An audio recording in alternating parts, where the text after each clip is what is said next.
how we might use generative large language models, or LLMs for short, to kind of interact with search.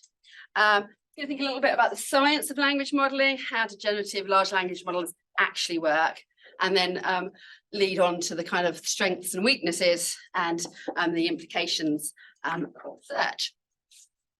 Couple of the key search scenarios I'm going to use in my examples in this talk. I'm going to be thinking about finding out about this historic persona, JMW Turner. And I'm also going to be thinking about looking up for pubs in my local village. So kind of thinking about two quite, I think, slightly different search scenarios and how we might go about finding out the information that we want. Well, a long time ago, I don't think I need to tell anybody here this, how you might have gone about doing this is that you would use a search engine, and I found a picture of Alta Vista for a little bit of historical context here. I'm sure nobody uses Alta Vista, but I remember it in 1995. And the idea was it was largely based on keyword matching. We might have some other ways of kind of making it better, use something like TF-IDF to weight more discriminating terms, advanced Boolean searches, keyword expansion, ranking web pages by popularity and number of incoming links. That's kind of the basics of most kind of search engines. And using a search engine, we can find out information that we want. I mean, we're all aware of that. If I wanted to know Turner's date of birth, what I did was type into Google JMW Turner birth date, and it comes up with some pretty good answers in the kind of right at the top of the list, even now highlighting the bits of information that it thinks are really pertinent to my search. Largely kind of powered by more recent work in search and Q&A systems, looking at trying to find the actual relevant snippets and actually trying to identify the answer in the snippet. So we can actually say to Google things like, when was JMW Turner born?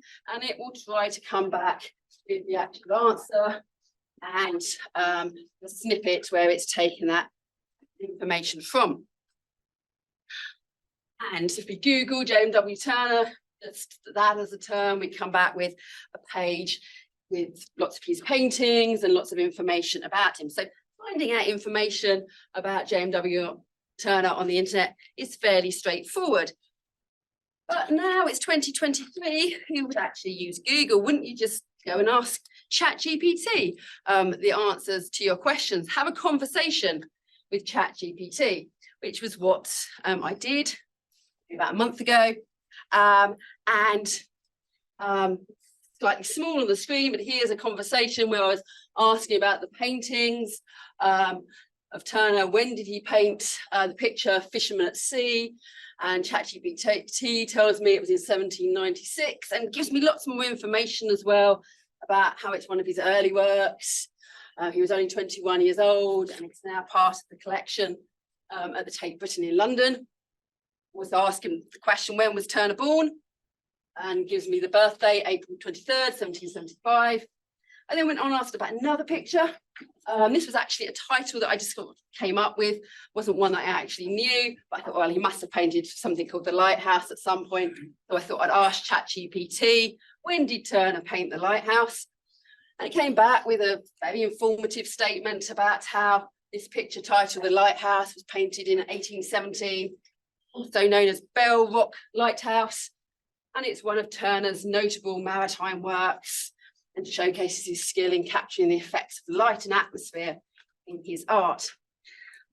But is that what ChatGPT is telling us actually factually accurate? And the answer is no in this case. And I'm sure many of you have done similar things where you've had conversations with ChatGPT and then gone, that right? I do this quite a lot because I kind of want to prove that ChatGPT is getting it wrong. Maybe other people don't do that. But actually, this painting, Bell Rock Lighthouse, was painted in 1819, not 1817. And it's not listed on Turner's list of paintings on Wikipedia or any other list of notable Turner paintings out there that I could find easily on Google. And there were lots of other lighthouse pictures by Turner that I might have been referring to. And ChatGPT certainly didn't come back and say, oh, did you mean this one or did you mean that one? It just told me what it thought I wanted to know, and hoped that I was happy with the answer. And I'm going to go to my, oh, no, I'm not going to go to my other scenario. I'll just go further on with this one a little bit. Is thinking about the sources of ChatGPT's answers. And you can go to ChatGPT and you can say things like, where did you get that information from? As soon as you start questioning ChatGPT, it does tend to get very apologetic. It realizes that it's made a mistake, and it's only going to make you happy if it tells you that it's really, really sorry. And it does actually tell you that it doesn't have access to external sources or databases. It's just relying on its pre-existing knowledge, whatever that is. It's currently up to January 2022. And it does tell you that you should consult reputable art books and other sources if you really want to get accurate, up-to-date information. My other search was around the village where I live in Rotherfield, and I was trying to find out interesting facts about Rotherfield, and it had already told me that there were lots of Tudor buildings in Rotherfield. And I thought, oh, okay, that's interesting. Which buildings in Rotherfield are from the Tudor period, I asked. And it comes out with a nice list in a kind of ChatGPT way of enumerating kind of lots of different things.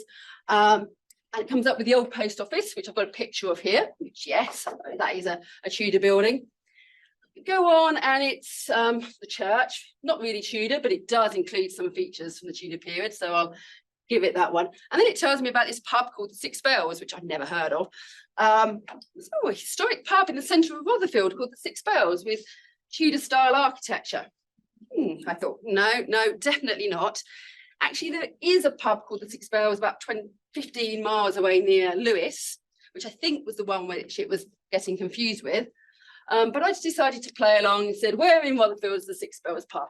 And this is where it starts to get, I think, really interesting, is that even in this answer that it's given me, there was lots of inconsistencies. It's telling me that it's located on the high street. And then it gives me a specific address of the street. And then it gives me a postcode, which I Googled and found that it's not the street or the high street in Rotherfield, it's North Street in Rotherfield, corresponds to that postcode. All of this information that we can find out very easily using simple Google. And we can find out about the pub called the King's Arms, which I think is the one with the Tudor characteristics in Rotherfield, which it might be referring to. And there's another pub called the Cat's Inn as well. And again, we can get the information as to exactly where they are from Google. This is just two examples of ChatGPT getting it quite wrong. Why? And I think what we all need to understand when we're thinking about the dangers of large language models is we need to understand what large language models do. And that's that they generate plausible responses based on very large corpora. Generation text does not equal looking up. They're not looking up anything anywhere. They're generating text which sounds plausible given the large corpora that they have ingested. Plausibility doesn't equal truth. Now, there is a little bit, and I'll come to that later when we're talking about ChatGPT, of ways in which they encourage it to be more truthful. But the underlying foundation is one of plausibility rather than truth. And that's where a lot of the kind of problems or the inaccuracies come from, because there are things which sound plausible but are not necessarily true. And to understand that, I think we need to go back a little bit to think about, what is a language model? And language modeling started in the 1990s, 2000s in various kind of domains, fields within natural language processing, a lot of work in machine translation, spelling correction and speech recognition, where it was important to think about the probability of particular strings in the language. So in machine translation, you're translating from your source language into your target language. You want to generate fluent text. So you want to know whether the kind of candidates for your translation, which one's most likely in the target text. So you might be considering whether it's more plausible to have high winds tonight rather than large winds tonight. Which of those two strings is more plausible? Which of those is more fluent in your target language? Similarly, if you know that it's more likely that somebody would say 15 minutes from York than 15 minuets from York, you can help in kind of correct spelling within the kind of given the context of the rest of the string. And in speech recognition, if you're trying to transcribe what somebody's saying, knowing that I saw a van is a much more plausible string in the language than something which I can barely even say, eyes or an, which is very similar phonetically, has a very similar speech signal, but nobody would ever say it. If you know that and you're trying to transcribe the speech signal, you can make better choices. And this is where language modeling started. And it's all about, as I just said, thinking about the probability of strings or sequences of words, or thinking about the related task of the probability of a word given the previous words that you've already seen. If you're computing either of those two things, or trying to, you've got something in natural language processing called a language model. It's not a large one yet, but it's a language model. And it's all based on probability. If we want to know the probability of a sequence of words, we would think about the probability of the first one and multiply it by the probability of the second one, given that we've seen the first one, and so on. Now, back in 2000, when I was getting interested in natural language processing, starting my PhD, we imagined estimating these probabilities from a very large corpus, one that we probably didn't have at the time. Well, we thought it was large, the BNC at the time. Now,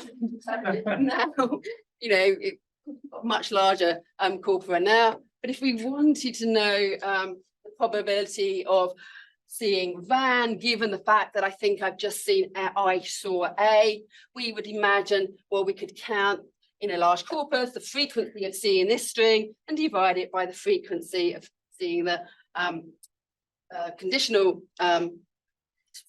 event here. But we knew that, you know, we couldn't really do this. These frequencies get really small and unreliable really quickly. And so there was a lot of problems in terms of how we actually kind of calculated those probabilities. A lot of work on n-gram modeling, where we were imagining that Markov assumptions were correct, that we could think about the probability of the nth word given just the n-1 words. But even then, even when you kind of bring in those kind of assumptions, there's still this problem of data sparsity, which leads to lots of work on how do we smooth those probability distributions.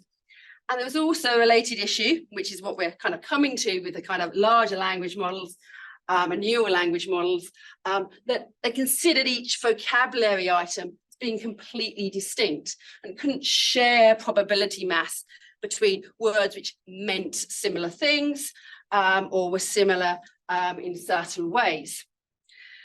And that was where, this is where I really was getting interested in the area of distributional semantics, which was also just kind of taking off at the time, going back to kind of linguists in the 1950s who said things like words that occur in the same context tend to have similar meanings.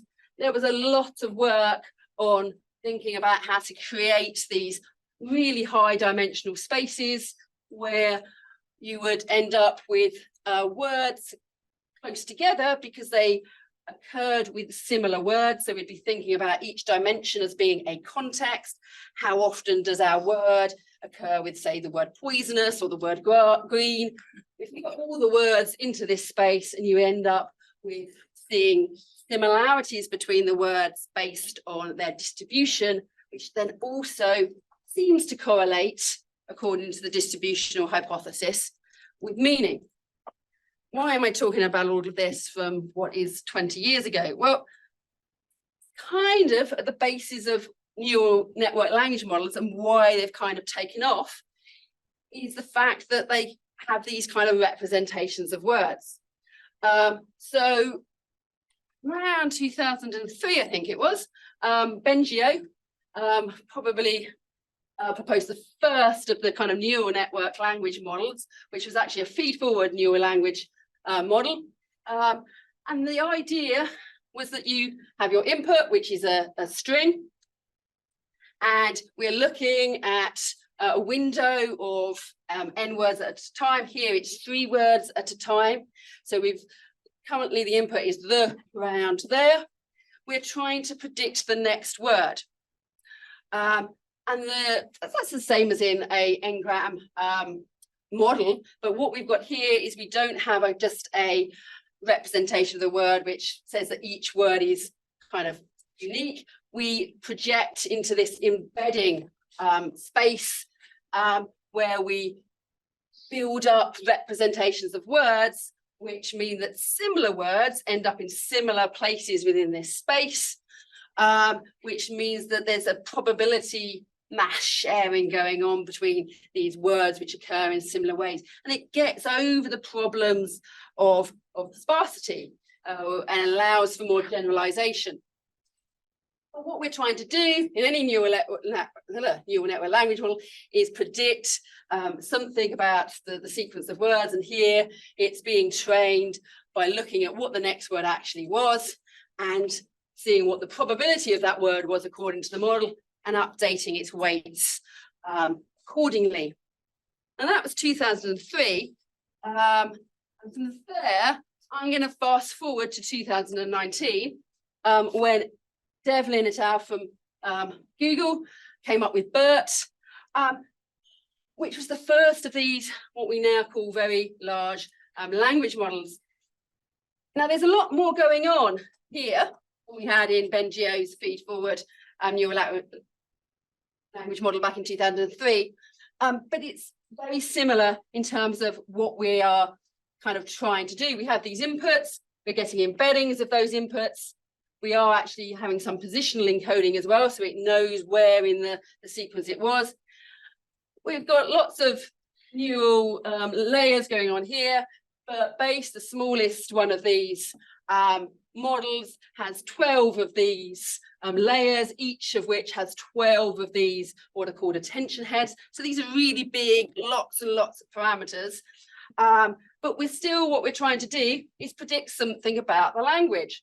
And they are pre-trained in general language modeling tasks. And the one that BERT kind of pioneered was the masked language modeling task, and they also used next sentence prediction. What's masked language modeling?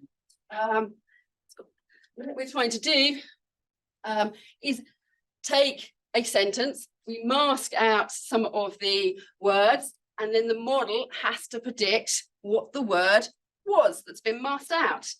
So here we've got the animal didn't cross my lineup's gone slightly strange here. I've got a different version of PowerPoint on my Mac to what's on this computer here. So apologies about the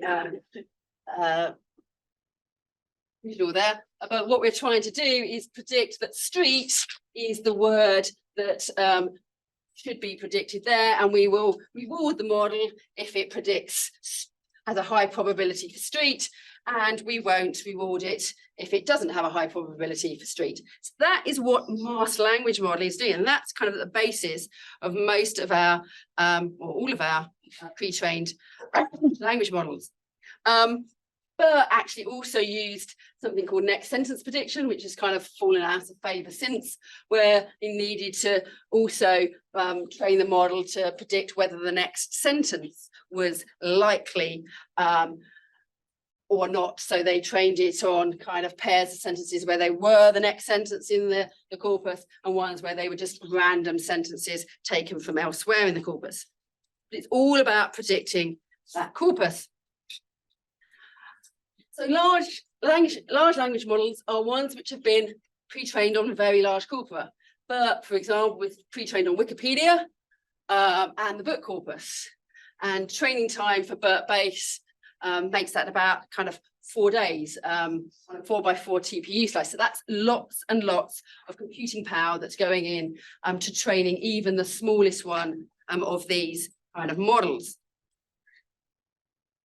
what are the strengths and limitations of something like this? Well, they're strong on the tasks for which they've been trained, which is filling in blanks with plausible suggestions, identifying whether two sentences are likely to follow from each other.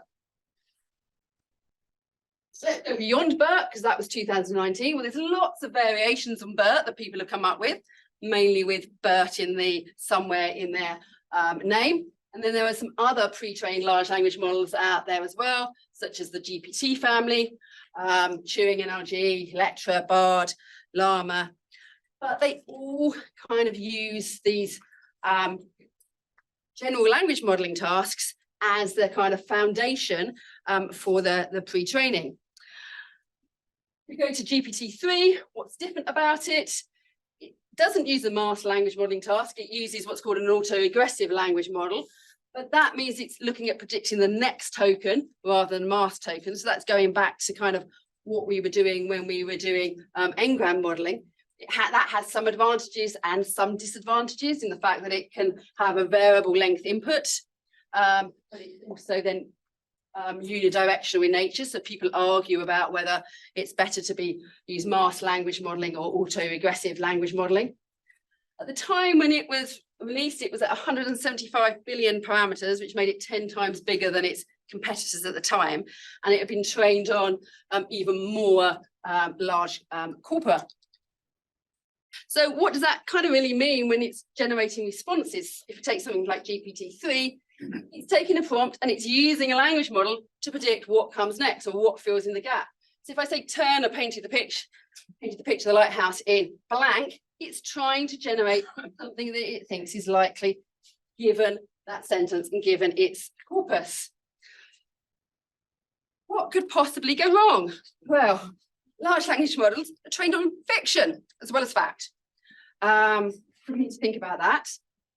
We also know that answers can be plausible without being truthful. Just because it's really likely that that word could go in that slot doesn't mean that it actually should or did. And large language models are really prone to what's called hallucinations, where they add in words or even whole sentences, which have a high probability given the context. Here, the fact that it told me that it was one of Turner's notable maritime works. That's because notable goes well when you're talking about Turner and Turner's works. He was a famous painter, so he's got lots of notable works. Doesn't mean that this particular one was one of his notable maritime works. What's actually different about ChatGPT? You say, well, maybe that's actually different to just having these large language models telling us what's plausible. And there is another thing which kind of gets wrapped into kind of things like ChatGPT. And if you go to the OpenAI website, did about a month ago, then they will tell you about their Instruct GPT models and how they're better than the kind of original GPT-3 models. They're better at following user intentions because they're trained with humans in the loop. And what they're using is this thing called reinforcement learning from human feedback, which basically means that customers are submitting prompts to the API all of the time, and they're using that and the feedback from that. They're getting human labelers, maybe people that work there, to provide demonstrations of the desired model behaviors, or taking your data when you say regenerate or thumbs up on something or thumbs down on something to actually fine-tune the model. They also use human labelers to rank different model outputs to try to make it more like the kind of answers that they think people want to hear. And according to ChatGPT and OpenAI, actually this is according to OpenAI, I don't know whether they generated their website using ChatGPT or not, that's not true, maybe it is. But according to OpenAI, this reinforcement learning means that it's more truthful than it used to be. So it's gone from 0.224 they don't actually say what that is, but I'm guessing accuracy on a truthful QA data set to 0.413. Still not great on truthfulness, I don't think, whatever that metric is there. Less hallucinations, but there are still quite a lot. There's less toxicity, but still quite a lot, and so on. So yes, that reinforcement learning is helping, but it's not necessarily giving kind of users the kind of answers that you would maybe get or would be really expecting to get. So when we're thinking about the weaknesses of something like ChatGPT or other large language models, we've got to remember what they are. They're pre-trained large language models. They don't know or understand anything. They don't look anything up. They don't carry out inferences. They are modeling language. Okay, they're trying to generate language which people will like. Words which mean similar things are really easy for them to mix up, especially numbers and dates. And that's why we saw some of the mistakes with the addresses and with the dates that we were getting in those examples that I gave. And we should also remember things that the very large corpus that it's been trained on is biased towards a certain time period, particular geographic locations, certain ways of thinking. And we should also remember that that fine-tuning process could also be subverted. So what does this mean for search? Well, what I think is that, well, factual verification is a really big problem, which can't be ignored. So we can use and look at using large language models. You've got to remember that they're notoriously bad at providing references and explaining where the information comes from. But they are seemingly good at coming up with ideas and expressing things in natural language. So we need to kind of build on those strengths and kind of address the weaknesses. So maybe when we're thinking about search and large language models, we should be thinking about maybe generating plausible candidates with large language models, but using more traditional or more innovative methods to try to actually verify the candidates and to find the corroborating evidence rather than believing everything the large language model tells us. And that is all I have. Thank you.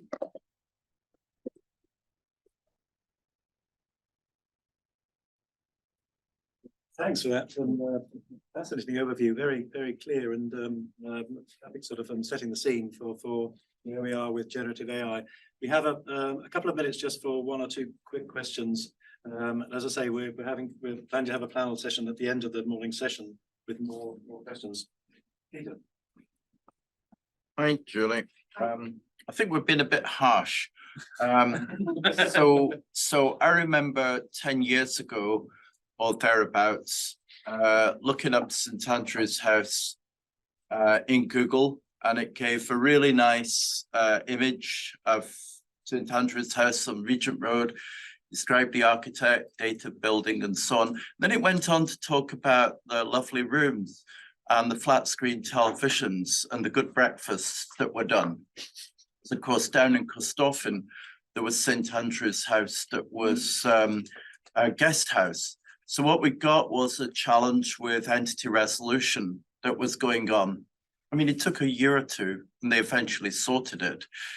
But everybody has been through these sort of teething difficulties. And I think the flurry of interest because of the plausibility of a ChatGPT has given people the impression that it's more capable than it actually is. And I think previously, when Google was beginning to do these sorts of things, an awful lot of people really didn't pay much attention to the errors. They were hard to detect.